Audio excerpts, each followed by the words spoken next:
by the way, New England has a special place in our hearts.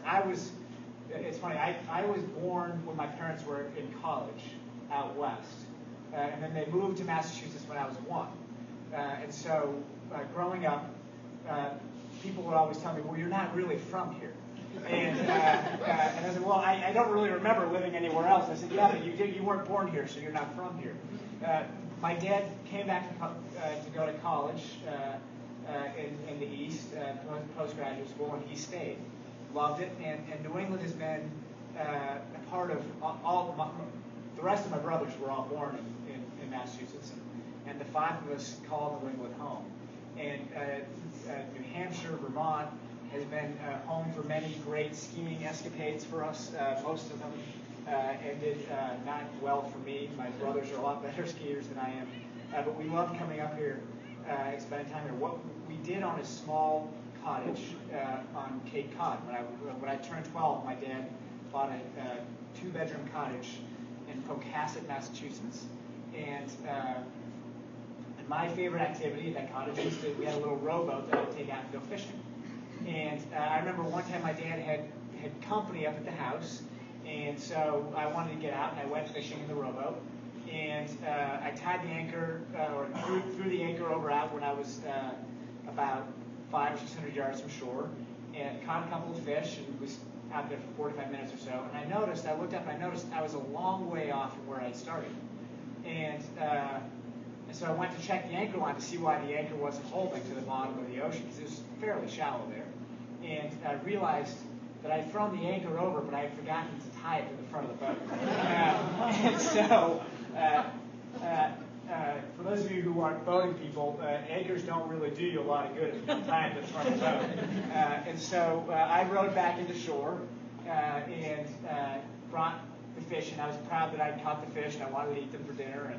And I showed them to my dad, to the company, and I said, oh, by the way, I lost the anchor. And my dad, whoa, what? Yeah, and I was ready to move on to the next subject. He said, what do you mean you lost the anchor? And I told him what happened, and he said, well, go back out and find it. That was basically my reaction, by the way. And I think I said something, well, I don't remember my exact words because it's been a long time, but I said something to the effect of, well, that's the stupidest idea I've ever heard. If you want to find it, go find it yourself. And I'm now a father of 6 children of my own. My oldest is 16. By the way, I had twin boys 10 days ago. So I'm very grateful to my wife that she's letting me travel up here and spend time up here while I am looking forward to tonight's sleep, let me tell you. But I know that with my oldest daughter's 16 and a half, and I know that if she talked to me the way that I think that I remember talking to my dad, my reaction probably would not have been my dad's same reaction. He was very calm, probably helped by the fact that there was company there. And he said, you know what, I will. I'm going to help you come out and find that anchor. And so he got his bathing suit on, got a little mask, and he said, well, whereabouts did you lose the anchor? And being as unhelpful as I could, I kind of motioned that way.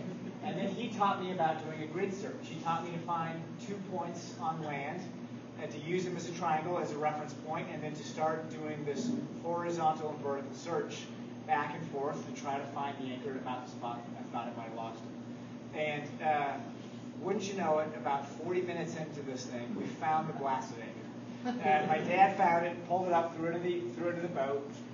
Didn't say much, rowed it back to shore, and I learned 2 very important lessons that day. It took me becoming a father to learn the 3rd lesson. The first lesson that I learned is that my dad is the cheapest human being alive. That anchor, I think, cost $5.25 at the local Ace Hardware store, and with inflation. And so, it was not, we spent more time looking for that thing than it was worth, I guarantee you.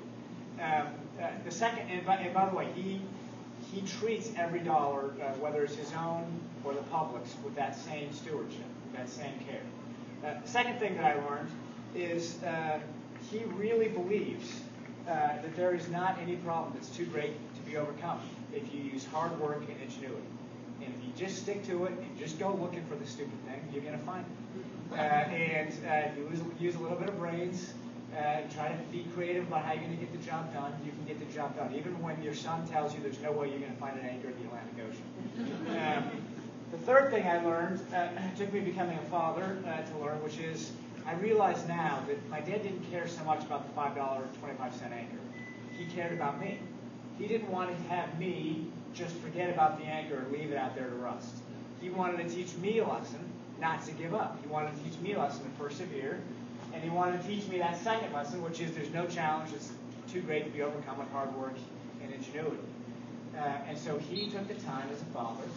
I'm sure he would have preferred staying in the warm house and talking with his friends, but he came out with me and rode around Buzzards Bay looking for that anchor. He is a good man. The media and the Democrats are going to do their best over the next 6 months to portray him as someone who will do anything to rob the next guy of a dollar. People who know him, it's been interesting. They have never been able to get anyone who knows him to go on record and say anything bad about him because he has a good heart. He's not perfect. None of us are. He has lots of weaknesses and made lots of mistakes in his life. But he cares about people.